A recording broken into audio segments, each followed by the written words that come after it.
day guys, and welcome. You're joining myself and Khalid here again today, where we are going to be discussing the new Microsoft data centers in South Africa.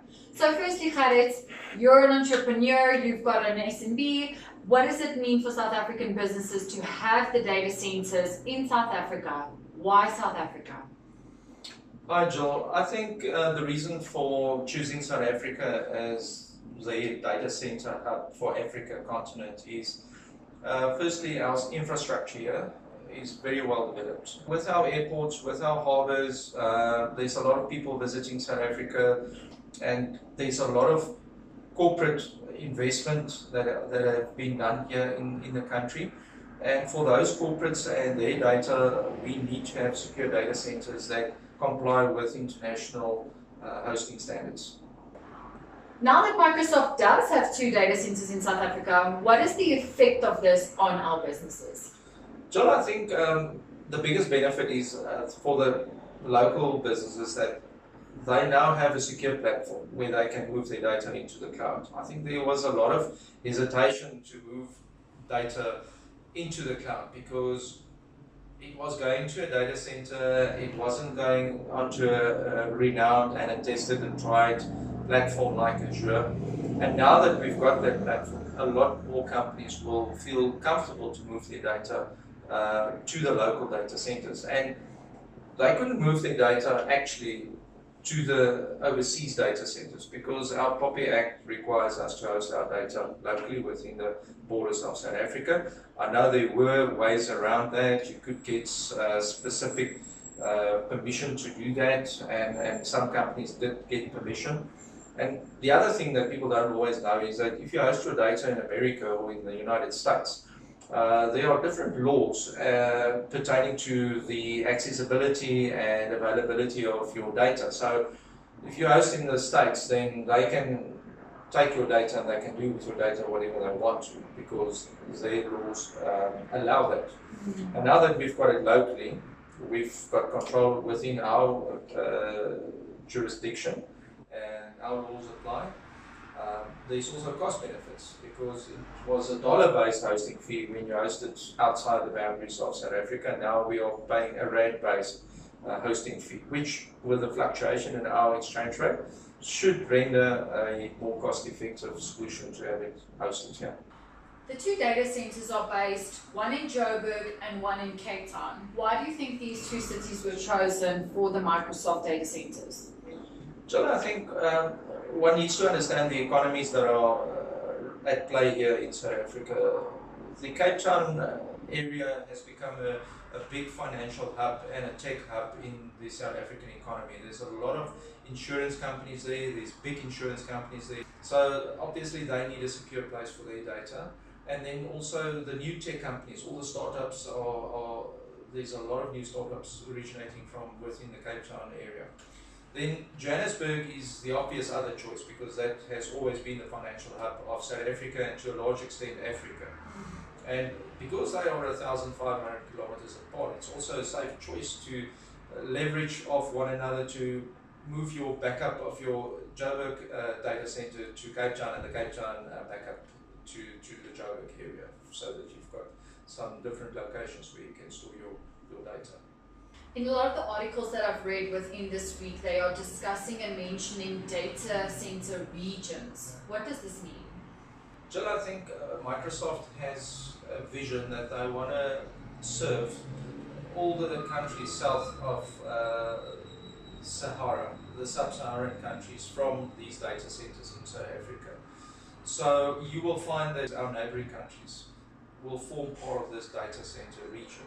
They might even set up a data center in Central Africa going forward, but for now I think I want to see how these 2 data centers in South Africa cope and how is the uptake, and then they will from there explore other opportunities. But the region, it is to cover a vast area. Like the states in America, we are going to cover a number of states in Africa, if you want to call it that.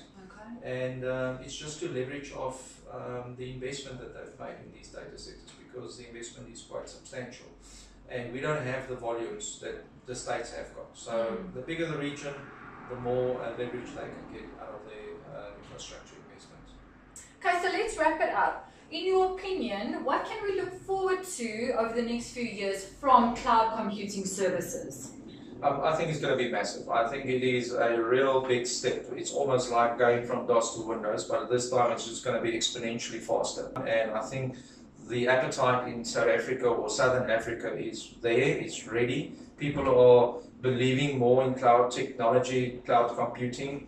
They can see the cost benefits all over the IT media. You know, there are positive talk of cloud computing, and everybody is moving towards cloud. I mean, when was the last time that you've heard anything negative about anything in the cloud? There are so many benefits for moving towards cloud that the doomsday prophets are becoming a lot less and less and less, and there are a lot more of success stories out there. Cost benefits, you know, and just going about doing your business, especially your smaller SMEs, they don't need an IT component in their business any longer, because if you are clever enough and you can log in and you can connect with your cell phone to your bank and everything else, then your laptop and your business accounting software, it's as easy as that as well. So people are more empowered, I feel, in a cloud environment, and they can look after their own. They don't have to rely on someone else. They don't have to roll out on 20 computers any longer in their office environment. All those computers can just be connected to the internet, connected to the cloud server, and they can be operational.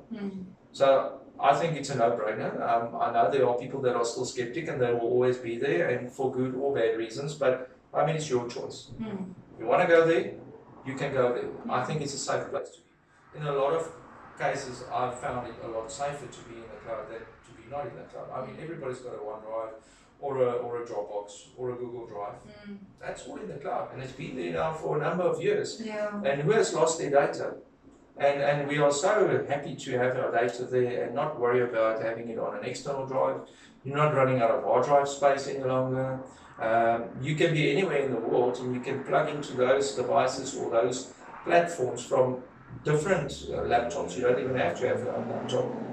And I think that's the big benefit of the cloud. You can be mobile, you can be independent, and you can save money. And it's not like you lock down into a contract. It's a subscription-based fee.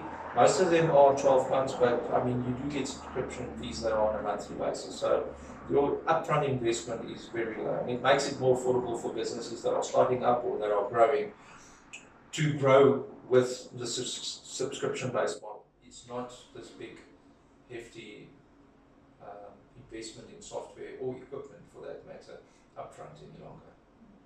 Well, there you have it, guys. The future is cloud. We're excited to have Microsoft data centers in South Africa, and thank you very much for sharing your opinion and your insights with us today, Gerrit. It was a pleasure, and I'm really excited to have Microsoft at last here in South Africa with their data centers. And I think we're just going to go from strength to strength. I think this is just the beginning. It's an incredible time to live in, and we're really privileged to be here. Great. Thank you very much. Thanks for having me. Thanks, guys.